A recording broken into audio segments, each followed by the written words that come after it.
Ahí voy, espérenme, no sean desesperados. Ahí voy.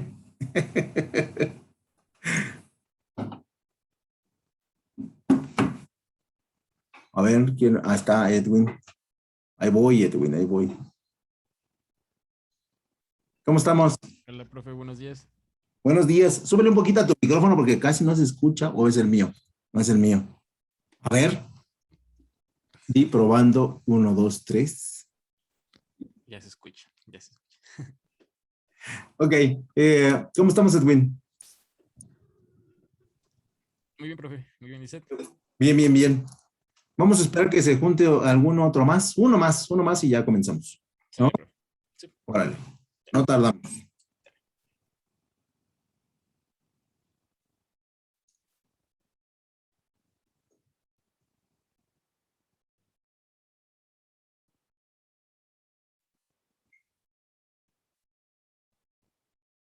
Tan, tan, tan, tan.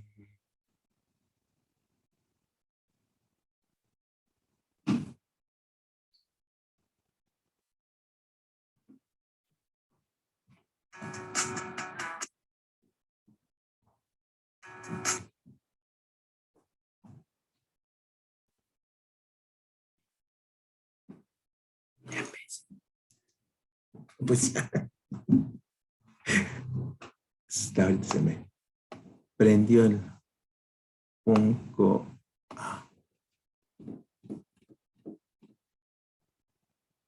Oye, Edwin, ¿todavía van a participar en la expo o ustedes ya no? Ya están libres de todo mal. No, todavía seguimos participando en la exposición, profe. Ah, ok. Qué bueno que me dices. Porque los iba a escoger a ustedes, pero no, pues es mucho encaje. Es para escoger a otros. Para, Pues como quiera, profe. No no sabe. sé, para que no se les junte el trabajo. Entonces, Bueno, sí había yo pensado, pero qué bueno que se me ocurrió. Pues estos no se conectan, así que pues vamos a empezar. No vamos a dilatar mucho. Eh, digamos que hoy cerramos nuestro temario con un pequeño resumen. La siguiente semana, la verdad es que no recuerdo si todavía tenemos clase y examen o si ya directamente vamos a las clases. Si tenemos clase, lo que vamos a hacer es que vamos a hablar de la expo, ¿no? Para que tengamos tiempo de hacerlo.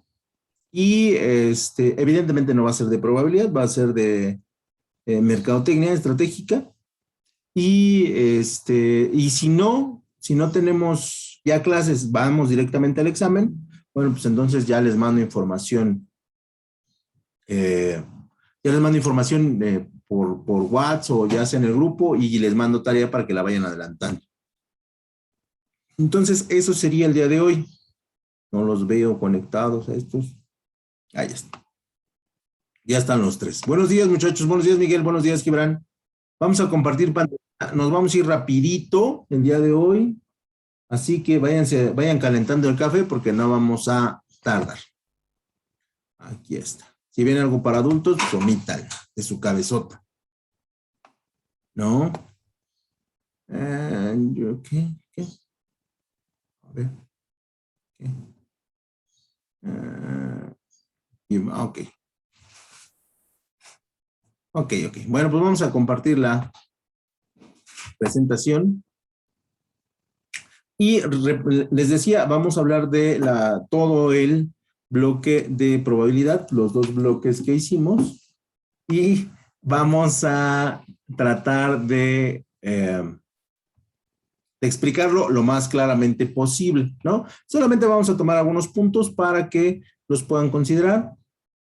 Y también se me olvidaba, ya que bueno que están todos, el lunes les dejo su guía para el examen, para que no tengan problema en hacerlo. Y repito, ya el siguiente sábado, si tenemos clase, vamos a trabajar lo de la expo, porque sí es importante que nos pongamos de acuerdo. Y si no tenemos clase, bueno, pues ya nos vamos a coordinar en función de mitad de semana para ver cómo vamos a trabajar, ¿no? Entonces, bueno, pues vamos a comenzar. Buenos días, Andrade. Buenos días, maestro. ¿Cómo anda el ¿Me clima por escucha? allá? Por eso, Pues bien chido, bien nubladito. Amaneció bien chido. aquí igual, fíjate, ya está lloviendo. En fin, bueno. Ah, sí, poquito.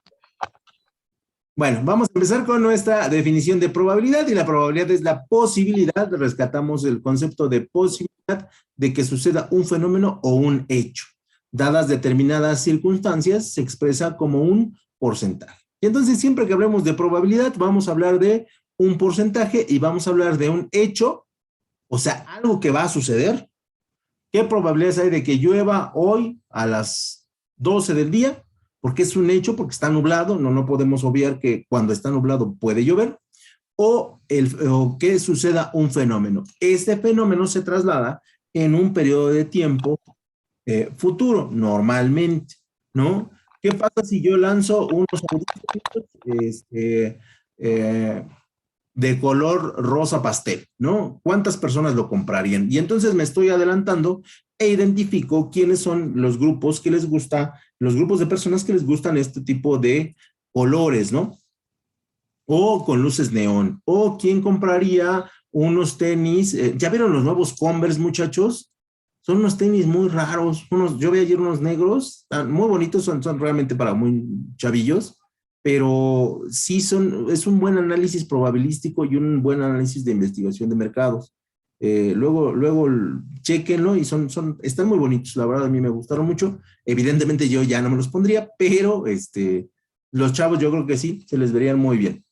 Entonces, decíamos, la probabilidad es la posibilidad. Y entonces, cuando entramos en la posibilidad, probabilidad se convierte en una herramienta más para el administrador y esta herramienta más la debemos de utilizar, la debemos de conocer y la debemos de considerar en el momento de la toma de decisiones si es que queremos entender un fenómeno futuro o si queremos entender que va a suceder un fenómeno, pero en qué momento y bajo qué circunstancia, ¿no? Entonces, ese es en principio lo que es la definición de la probabilidad y la probabilidad, decimos, se expresa como un porcentaje.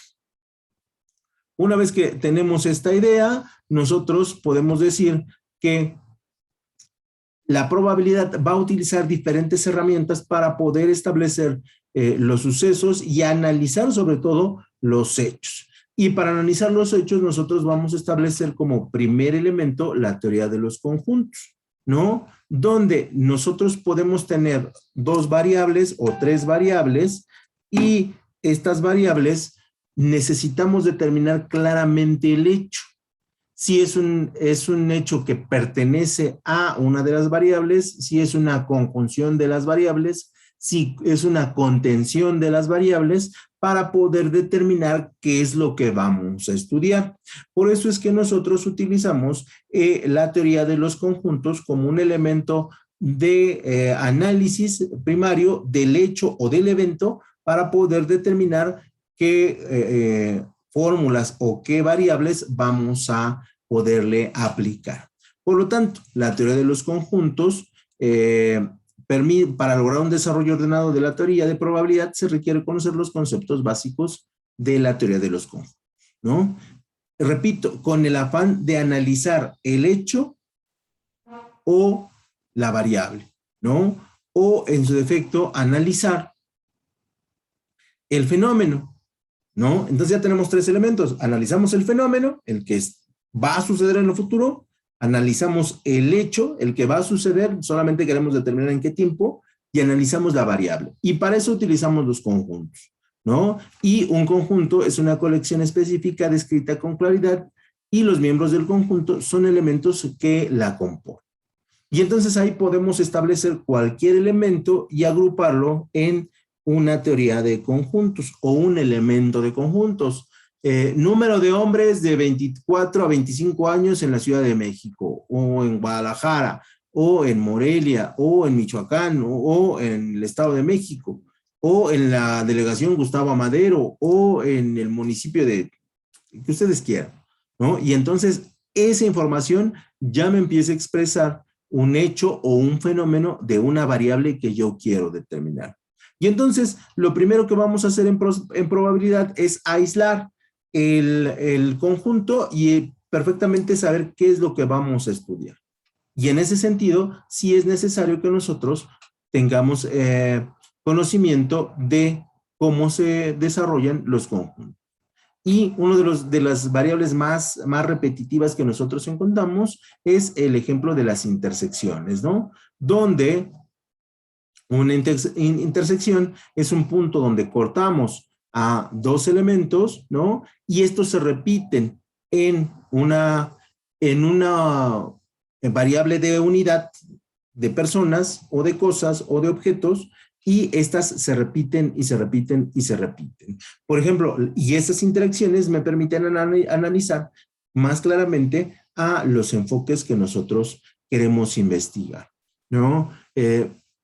Ejemplo, ¿no? ¿Quién del grupo de probabilidad compraría un iPhone? ¿No? Y entonces, imagínense que ustedes son el universo observable y de 4 personas, una dirá que sí. Y ese universo es la intersección que yo ando buscando. Porque tengo que decir, ¿quién podría comprar mi celular? Mi celular iPhone de 30,000 pesos. Y de repente encuentro que sí hay una persona o hay 2 personas, o dependiendo del número de la población, habría muchas personas que pueden adquirir mi producto. Y entonces yo digo, ¿sabes qué? Del universo observable en la Ciudad de México, en la Ciudad de Michoacán, de, no sé, 700,000 personas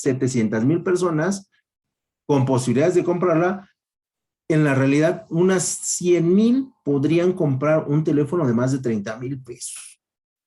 Y entonces, ¿eso les resulta atractivo, muchachos? ¿Ustedes qué dirían? ¿Fabricarían un iPhone de 30,000 pesos con 100,000 personas que podrían adquirir el producto? ¿Sí o no? Sí, claro. ¿Por qué, Andrade? Porque pues, digamos que, bueno, aquí en la ciudad de Morelia, eso equivaldría a una octava parte de la población, pues quiero o no, pues sí es bastante. Esa. ¿Cómo se llama? El dispositivo, pues no es barato. Entonces ahí, en esa octava parte, pues ya se hicieron buenas ganancias. De 30 a 100,000. Imagínate cuánto es. Nada más considerando que a ti te cuesta muchísimo menos fabricarlo. ¿Estamos de acuerdo? O sea, No, claro, claro que sí. de 30,000 pesos seguramente a ti te cuesta por ahí de 1,000 pesos, ¿no? En mexicano, ¿no? Y entonces todo lo demás es ganancia. Entonces, ese es el hecho de, por ejemplo, establecer las intersecciones, que es uno de los elementos más importantes en la toma de decisiones realmente del análisis del problema y luego de la toma de decisiones en la administración. Entender dónde está la interacción, ¿no? Porque la interacción me permite establecer si es un sujeto viable o es un sujeto inviable. Y cuando hablo del sujeto, pónganle el adjetivo que quieran. Mujeres, niños, hombres, adultos mayores, mujeres de la adulta mayor, ¿no? Perros, gatos, chivos, ¿no? Familias, novios, no sé, divorcios, lo que ustedes quieran. Por eso es que, bueno, yo decidí que la intersección es uno de los elementos más importantes, porque ahí es donde corta, donde determinamos el número de personas que, en términos lógicos, sí podrían adquirir nuestro producto y que a través de la probabilidad vamos a ir fijando con más detalle quién lo haría, ¿no? E incluso nosotros lo podríamos hacer, ¿no? O sea, ¿y quién se puede fijar en mí, ¿no? En el profesor Alejandro Sánchez. Y entonces empezamos a hacer la interacción y ya resulta que es 0, ¿no? Pero de alguna otra manera ya estoy sobre el entendido de que esa proporción podría ser real, ¿no? O sea, en términos muy burdos, así funcionan las interacciones, ¿no? O sea, yo tengo un universo observable y de ese universo observable busco las interacciones y a partir de que tengo las interacciones, yo puedo ejecutarle teorías o leyes de probabilidad. Y dentro de las primeras probabilidades que nosotros debemos conocer serían las probabilidades condicionales, donde es importante tener en cuenta que es necesario que exista una relación temporal o causal entre A y B. Y reitero, regreso a la diapositiva anterior, donde hablo de la probabilidad condicional. Condicional es que hay una condición para que el evento o el hecho exista.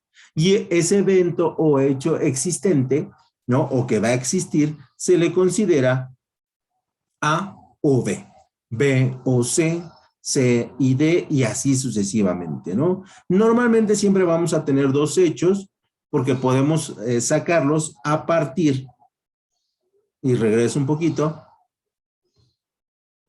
¿Tamal? ¿No quieren un tamal, muchachos? A partir de la interacción, ¿sale? A partir de la interacción, yo puedo establecer claramente la condición. Una pregunta, profe, ¿es interacción o intersección? Intersección. Yo lo dije mal. Ok. Yo lo dije Gracias, profe. Sí, usted está diciendo interacción. No, perdón, perdón. Intersección, perdón. Claro, profe. Es que han pasado cosas muy extrañas el día de hoy. Aquí en mi calle. Por eso estoy un poquito desconcentrado. Y salió mi vecina. Mi vecina. Y eso me desconcentra. Ustedes disculpen, muchachos. Entonces, una vez que... es que mira, ahorita pasó el de los tamales, ¿no? Ahorita va a pasar. Y salió mi vecina al mismo tiempo. Y hace ratito, hace 3 segundos antes, no sé si por su calle, su colonia, hay un famoso Escuadrón de la Muerte. Ese que siempre está tomando. Sí. Yo creo que en todas las colonias hay uno, ¿no? Sí, claro. Y entonces hay una chava que es del Escuadrón de la Muerte y se vino a cambiar aquí enfrente de mi casa. Y ustedes dirán, ¿cómo a cambiar, profesor? Y sí, se vino a quitar la ropa y se puso otra ropa. Así se quedó encueradita completamente, entonces eso como que me Órale. perturbó. Digo, no quería, o sea, no es nada atractiva, ¿no? Pero sí es algo extraño, ¿no? Que te pase. Sí, por supuesto. Porque imagínense que, o sea, aquí estoy sentado y enfrente, de este lado donde está mi brazo, hay una ventana. Es una ventana muy, muy, muy, muy grande. Y pues da a la calle, ¿no? O sea, le abro un poquito para que entre la luz y se vea bien el video, pero ya, por ejemplo, en la época de calor que abro toda la ventana, la gente me ve aquí de traje y se voltean a ver, ¿no?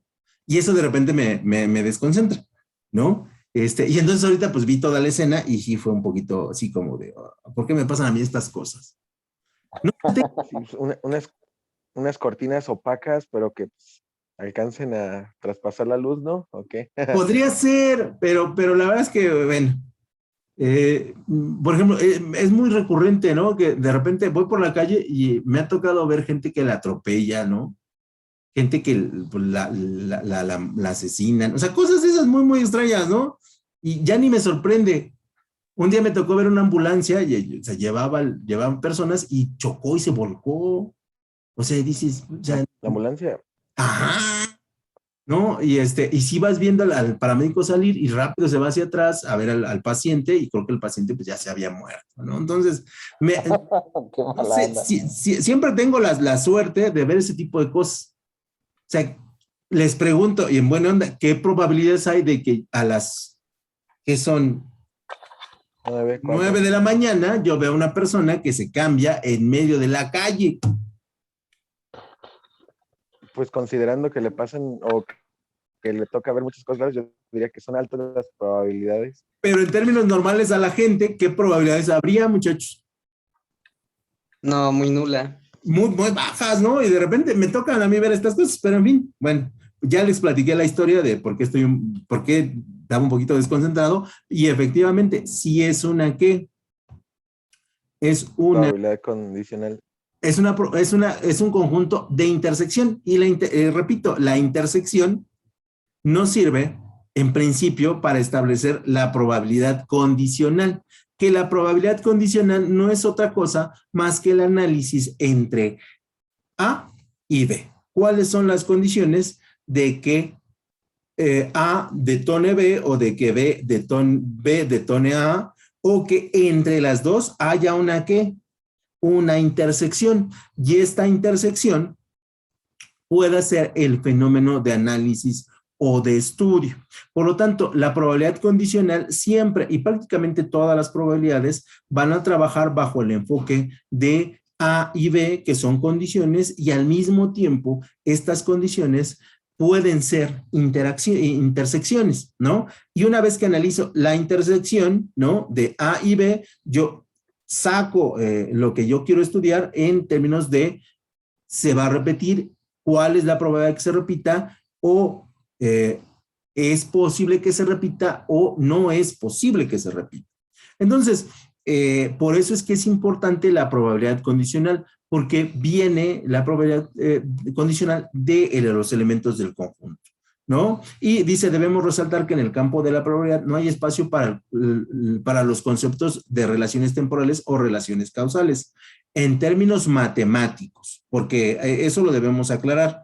En términos de la fórmula, no hay una relación temporal ni hay una relación causal, ¿no? O sea, una causa no detona un efecto para la matemática en probabilidad, pero la probabilidad juega en un campo distinto porque juega con la realidad, ¿no?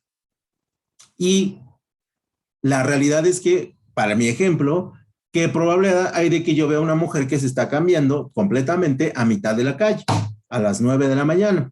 Y entonces, en términos matemáticos, eso sería prácticamente imposible. Pero en términos de la realidad, sí sucede, muchachos. ¿Sí me explico? Por lo tanto, no, la probabilidad tiene que jugar con esos dos aspectos. Con el hecho que existe, ¿no? ¿Alguna vez les ha pasado algo increíble? Sí. Que ustedes dicen, ¿pero cómo me pasó? Y que incluso Sí. le dicen a la gente y dicen, ¿pero cómo te pasó? ¿Sí, muchachos? Sí, sí pasa, maestro. Y Son punto de vista, cosas que pasan. ajá, sí, exacto. Y desde el punto de vista de la matemática, ¿qué diría? Eso no puede pasar. ¿A poco no? O sea, ¿qué probabilidades hay de que a una persona le caiga un rayo en la Ciudad de México? Puta, pues debe ser bajísima, pero bajísima. Pero Más, jamás es cero, ¿no? pero jamás, exactamente, pero jamás es cero. Y entonces, bien respondido. Entonces, ahí viene la explicación. La probabilidad juega en los dos campos. Juega en el campo de la realidad, que la realidad a veces supera la ficción, y en el campo de lo lógico, de lo que normalmente tendría que pasar. Por eso es que nosotros, para poder realizar la probabilidad, nosotros necesitamos primero entender la lógica del conjunto, la lógica que le aplicamos a lo que estamos estudiando y qué podría pasar con él. Y una vez que yo analizo qué podría pasar con él, sí le quito la parte de la realidad y lo paso a la parte matemática. ¿Sale? Y decimos que la probabilidad condicional se calcula partiendo de dos sucesos o eventos, el A y el B, ¿no? En un espacio probabilístico, indicando la probabilidad de que ocurra A, dado que ha ocurrido, dado que, a ver otra vez, la probabilidad de que A, dado que ha ocurrido B, ¿sale? Yo me levanto temprano, me siento aquí y de repente pasa algo, ¿no? Yo voy caminando por la calle y de repente pasa algo. El evento que pasa es B y detona en mí un efecto que soy A. No sé si me explique. ¿Sale? Por lo tanto, la probabilidad condicional, que es la base de prácticamente de toda la probabilidad, establece que la probabilidad la probabilidad de A dado que B. ¿Sale? Y ese es el fundamento de prácticamente todas las probabilidades. A dado que B, ¿no? En este ejemplo, yo soy A y el evento que sucede es B, ¿no? El rayo, ¿qué es, muchachos? ¿Es A o es B? El rayo que le da a una persona en la Ciudad de México. ¿Sería B? Sería B, exactamente. Porque B le causa la muerte ¿a qué? A A. ¿Estamos de acuerdo? Entonces, la probabilidad condicional siempre y prácticamente toda la probabilidad va a utilizar estos elementos, esta condición, A dado que B. Aunque, repito, nosotros en términos matemáticos le sacamos la relación causal, y lo convertimos en una forma, ¿no? Aunque nosotros quisimos explicar más la parte lógica, la parte estructural, la parte de la mente que se ejecuta. Y entonces, aquí tenemos una fórmula que ya hemos revisado, ¿no? Que ya trabajaron ustedes en algunos ejercicios, por lo menos en un ejercicio, ¿no? Donde realmente yo no quise entrar demasiado para que ustedes lo resolvieran, ¿no? Y siempre vamos a tener que A condiciona a otro evento que normalmente es B, ¿no? Pueden estar unidos, pueden estar contenidos, pueden estar incluso separados, pero nosotros los tendríamos que analizar así. Luego vendría lo que es la probabilidad total, y la probabilidad total es un teorema que nos permite calcular la probabilidad de suceso a partir de probabilidades condicionadas. ¿Qué quiere decir esto? A dado que B y nos da un suceso C. Los sucesos A tienen que formar un sistema completo, es decir, que contemple todas las posibilidades. ¿Estamos de acuerdo? El profesor Alejandro se sienta aquí todos los días, perdón, todos los sábados, de 8 de la mañana a tal hora, ¿no? Y fíjense, si fuera una ventana muy pequeña, ahí ya no sucede nada. O si tuviera unas cortinas, ¿cómo se llamaban, Andrade? Opacas. Opacas, ¿no hubiera pasado qué? Nada. El suceso B. Suceso B. Exactamente. Y entonces aquí la problemática, desde el punto de vista del análisis y de la toma de decisiones, es que nosotros o ustedes, cuando les toque, tienen que establecer el suceso A como un sistema ¿qué? Completo. No, si ustedes sacan una variable que no pensaron, la ecuación, la probabilidad total, no les va a funcionar. No les va a dar. ¿No? Entonces, esa es la desventaja de la probabilidad total, que ustedes deben crear A como un sistema ¿qué? Completo, ¿no? ¿Qué pasa si el profesor Alejandro no trae lentes? Pues no va a ver bien. Una limonita. No veo nada. ¿Qué pasa con el evento E? No se va a realizar. No existe. Ah, Ya no existe, Gibran, porque ya ni siquiera veo sombras. Y yo bien pude haber dicho, es un perro, ¿no? ¿No? O es otra cosa, pero ya no alcanzo a ver. Pero con los lentes, aquí sucede algo totalmente diferente. Por eso es que cuando analizamos la probabilidad total, debemos considerar a todos los elementos de A como un sistema completo que va a detonar B, ¿sale? O que va a detonar una probabilidad condicional donde vamos a encontrar un suceso que se va a dar o un hecho que se va a dar sí o sí. Pero la gran desventaja de la probabilidad total es que necesitamos conocer todas las características de A para que puedan influir en B. Aquí es a la inversa. En la probabilidad condicional,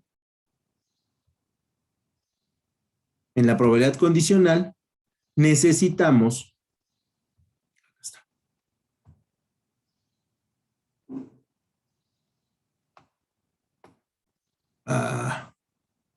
porque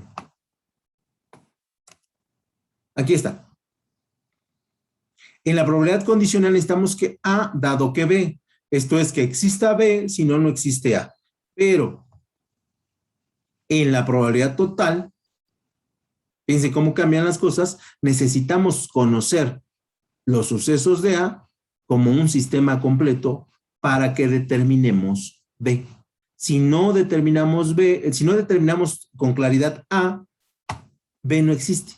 B ya es un rango que no nos va a funcionar del todo bien. Entonces, tenemos dos variables. Una donde ustedes analizan los componentes de B y dan paso a A, y otra donde analizan todos los complementos de A para que les dé B. ¿Sale? Luego vamos a tener lo que es la definición de variable aleatoria, donde evidentemente aquí estamos hablando de establecer de manera más completa o más compleja lo que es una variable, ¿no? Y por lo tanto podemos comprobar dos conceptos. En toda probabilidad, que es esta parte, déjenla subrayo, en toda probabilidad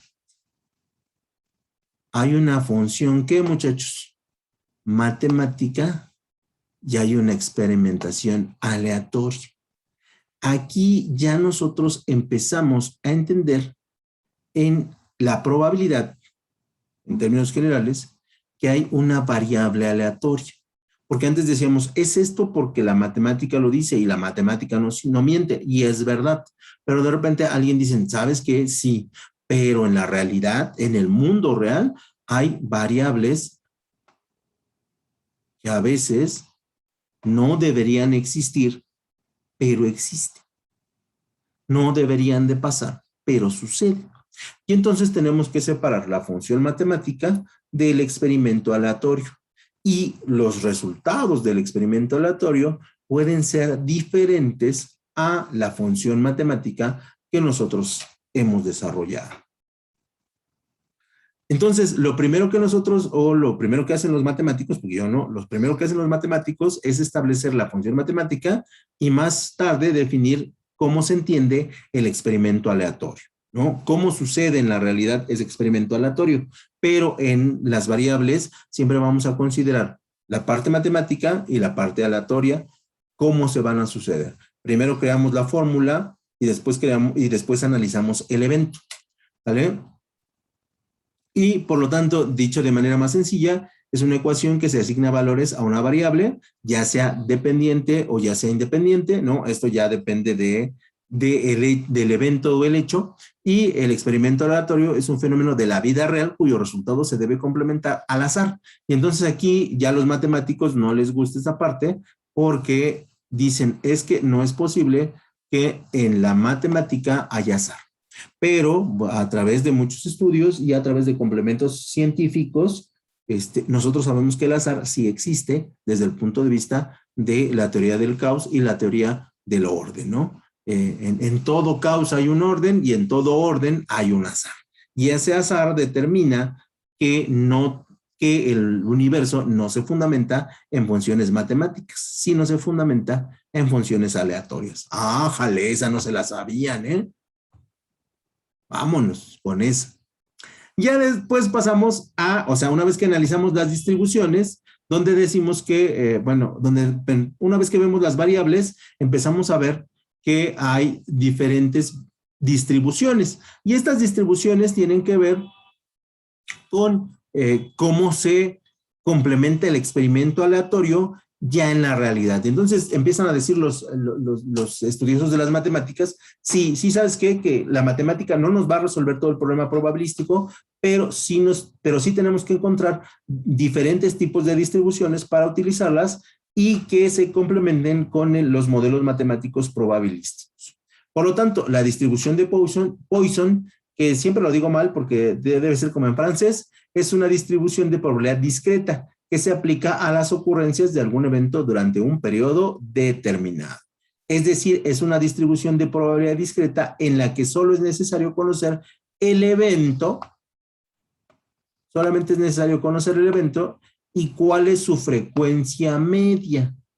¿Sale? Prácticamente a partir de aquí todas buscan la frecuencia media o lo que nosotros conocemos en estadística como la media, como el dato que se repite en un evento más veces o el evento que nos da la medianía en términos del evento. ¿Vale? Y entonces la medianía es lo que nosotros buscamos. ¿Por qué? ¿Por qué lo buscamos? Porque es el dato que más teóricamente se va a repetir. Ustedes van a la tienda, muchachos, y en términos de media, ¿cuánto se gastan? A la tienda, porque ahorita va a hacer otra pregunta. Unos 20 pesos. 20 pesos, me parece correcto, ¿no? Pero si van al súper, muchachos, ¿cuánto se gastan? No, de 500 a 1000 pesos, igual más. Exactamente. Para eso nos sirve la media. Si yo voy a una tienda, yo voy a tener que tener productos que estén entre el rango de los 20, 25 pesos, ¿no? Para que prácticamente todos puedan comprar un producto. Pero si van al súper, ustedes van a tener que llevar o van a poder vender productos de por ahí de los 400, 300, 600, ¿no? O productos que en suma hagan una cuenta de 1,000 pesos. Y entonces, eso es lo que analiza la distribución de Poisson, ¿no? La frecuencia media de ocurrencia con la probabilidad de que ocurra.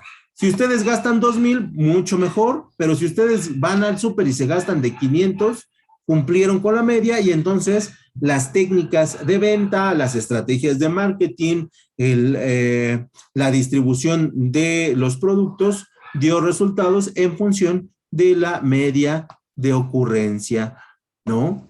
Y por lo tanto, eso nos va a ayudar mucho a establecer presupuestos, pronósticos de venta y al final toma de decisiones respecto de nuestra empresa. En diciembre, muchachos, ¿ustedes gastarán más en el súper o menos en el súper? Más. Y entonces tratamos de ser todavía más, el súper trata de utilizar más estrategias para que compren más. E incluso ustedes ya van con esa programación de ahorita a ver qué sale, ¿no? Hasta donde la tarjeta explote, ¿no? Y ese es uno de los grandes beneficios que tienen prácticamente cualquier distribución, ¿sale? Cualquier distribución nos va a ayudar a determinar la media de ocurrencia, y esto no me va a permitir a mí poder establecer un montón de cosas administrativas. Para los que toman, muchachos, ¿cuántas cervezas se van a tomar en una noche? Bastantes. En una media, ya tú dirás, ¿sabes qué? Los adolescentes en un periodo de 6 horas se toman, solamente un ejemplo, 6 cervezas, ¿no? Ya no importa el tamaño, 6 cervezas. Y eso equivale a, no sé, 300 pesos. Calculado por el número de adolescentes que hay en una ciudad, que es equivalente al 15%, y empiezas a hacer cuentas.